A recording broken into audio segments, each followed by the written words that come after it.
Shalom Jemaat Tuhan yang terkasih. Kita bersyukur Tuhan masih memberikan kesempatan bagi kita untuk dapat kembali hadir di dalam memberikan renungan untuk Minggu tanggal 31 Januari 2021. Sebelum saya sampaikan firman ini kepada kita, mari kita mempersiapkan hati dan pikiran kita. Kita datang ke hadirat Tuhan, kita berdoa. Kami bersyukur dan berterima kasih bagimu Tuhan, atas kebaikan dan lawatan-Mu bagi kehidupan kami, sehingga kami masih bisa memakai kesempatan ini untuk mempersiapkan diri kami untuk merenungkan firman-Mu sebagai renungan pada hari Minggu tanggal 31 Januari 2021. Kiranya Tuhan hadir untuk menguatkan dan memberikan hikmat bagi kami. Nyatakan kebaikan dan kuasa-Mu menyertai kami Bapa. Di dalam nama Yesus kami mengucap syukur dan berdoa. Amin. Saudara-saudara yang terkasih, mari kita membuka kitab Lukas pasal 4. Saya akan membacakan mulai dari ayat 31 sampai dengan ayat 37. Demikian firman yang disampaikan kepada kita. Yesus dalam rumah ibadat di Kapernaum. Kemudian Yesus pergi ke Kapernaum, sebuah kota di Galilea, lalu mengajar di situ pada hari-hari Sabat. Mereka takjub mendengar pengajarannya sebab perkataannya penuh kuasa. Di dalam rumah ibadat itu ada seorang yang kerasukan setan, dan ia berteriak dengan suara keras, "Hai engkau, Yesus orang Nazaret, apa urusanmu dengan kami? Engkau datang hendak membinasakan kami. Aku tahu siapa engkau, yang kudus dari Allah." Tetapi Yesus menghardiknya, katanya, "Diam, keluarlah daripadanya." Dan setan itu pun menghempaskan orang itu ke tengah-tengah orang banyak, lalu keluar daripadanya dan sama sekali tidak menyakitinya. Dan semua orang takjub, lalu berkata seorang kepada yang lain, katanya, "Alangkah hebatnya perkataan ini, sebab dengan penuh wibawa dan kuasa, ia memberi perintah kepada roh-roh jahat, dan mereka pun keluar. Dan tersebarlah berita tentang dia kemana-mana di daerah itu." Demikian firman Tuhan yang sampai kepada kita pada hari Minggu ini. Dan yang menjadi tema kita pada hari Minggu ini adalah perkataan Yesus yang penuh kuasa. Saudara-saudara yang terkasih, salam damai sejahtera menyertai kita semua. Kiranya seluruh jemaat Tuhan ada dalam lindungan Tuhan, dan penyertaan Tuhan menguatkan kita hari ini dan sampai selama-lamanya. Kalau kita melihat perkataan kita sebagai manusia sering sekali memberikan kekuatan, sukacita, bahkan tidak jarang juga memberikan rasa sakit, bahkan membuat orang lain tidak berdaya, bahkan terjadi pembunuhan karakter oleh perkataan-perkataan yang keluar dari mulut kita.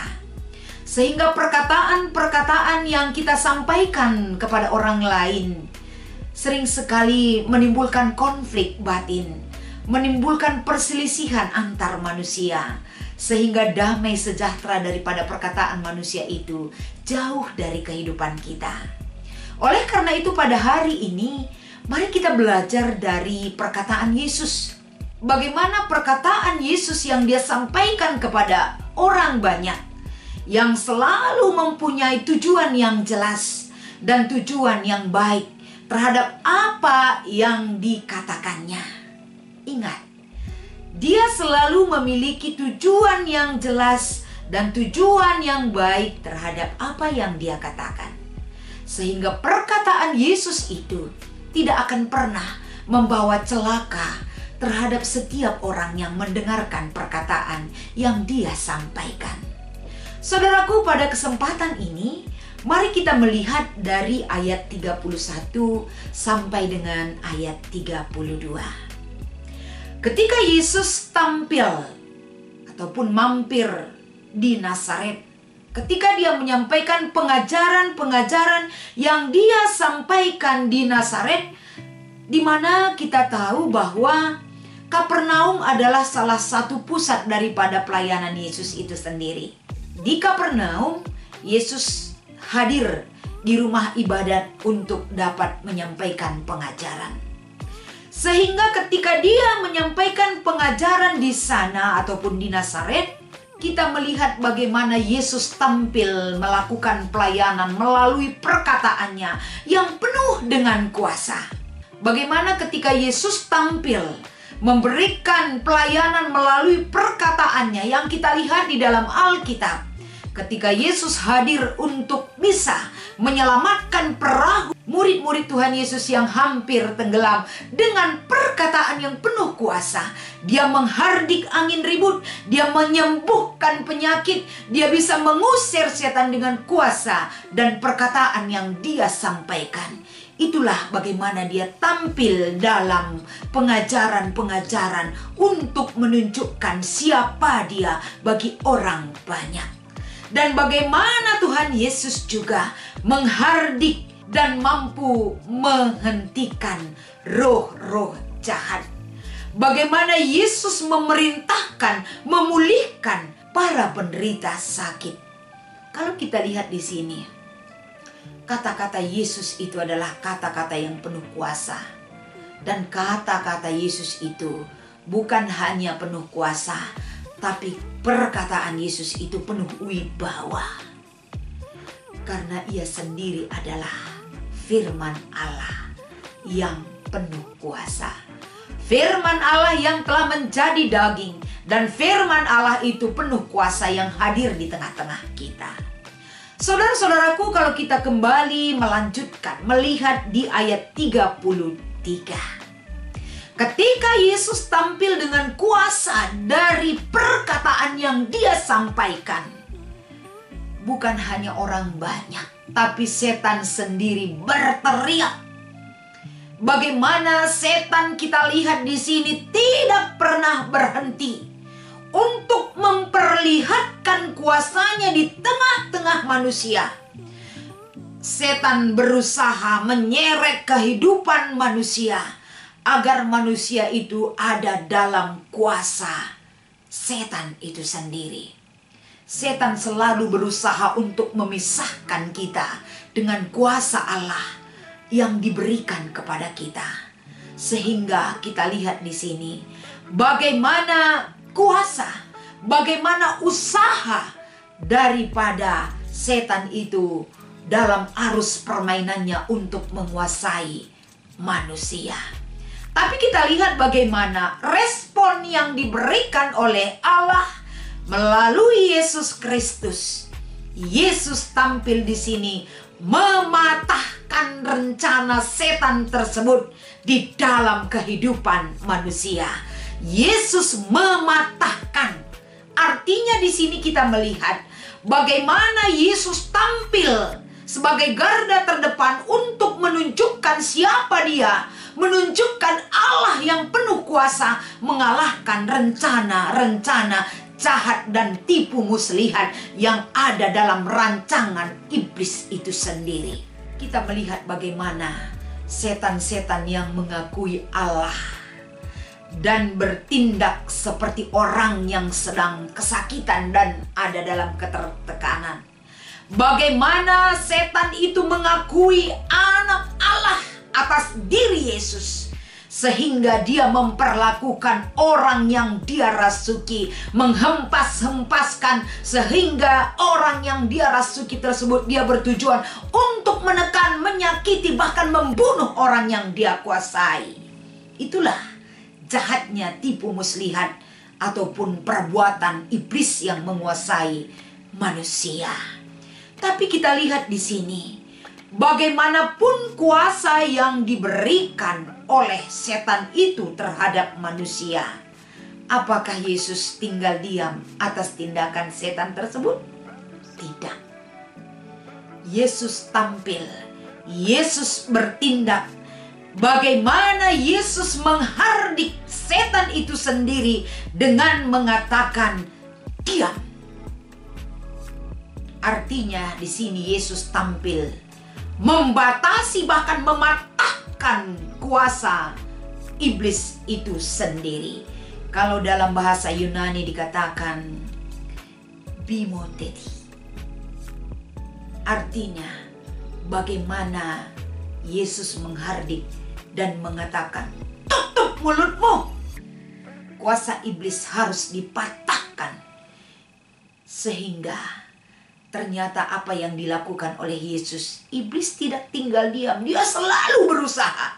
Bagaimana dia melakukan perlawanan. Apapun perlawanan yang dilakukan oleh iblis, takkan mungkin dia bisa menang. Karena perkataan-perkataan yang Yesus keluarkan, perkataan itu penuh kuasa. Beda dengan iblis. Sehingga kuasa Kristus dari perkataannya mampu mengalahkan kuasa iblis. Sehingga nyata di sini dalam perikop kita menunjukkan bahwa kuasa Kristus jauh lebih berkuasa daripada kuasa iblis. Begitu juga dengan ayat 36 sampai dengan ayat 37. Kita melihat bagaimana kuasa Kristus dan Allah yang dikagumi oleh semua orang. Sehingga tidak seorang pun menunjukkan keraguan lagi terhadap perbuatan Yesus di Kapernaum tersebut. Karena memang betul-betul apa yang dilakukan Yesus membuat orang banyak takjub dan percaya. Alangkah hebatnya perkataan yang ditunjukkan Yesus. Menghardik, menghancurkan, mematahkan perkataan iblis yang menguasai manusia. Jadi dari perikop kita pada hari Minggu ini, saudara-saudaraku, apa yang menjadi renungan di dalam hidup kita? Satu hal yang perlu kita ingat adalah bagaimana iman percaya kita. Bagaimana kita mengimani atas perkataan Allah yang berkuasa. Perkataan Yesus yang berkuasa. Sehingga melalui perkataan Yesus yang penuh kuasa, kita dimenangkan, kita diberikan keselamatan, kita disembuhkan, kita diberikan ketenangan. Karena kita lihat bagaimanapun ketika diperhadapkan kuasa iblis dan kuasa Yesus itu sendiri. Kuasa iblis, orang yang dikuasai oleh kuasa iblis, dia tidak akan pernah merasa tenang jika diperhadapkan oleh kuasa Yesus itu sendiri.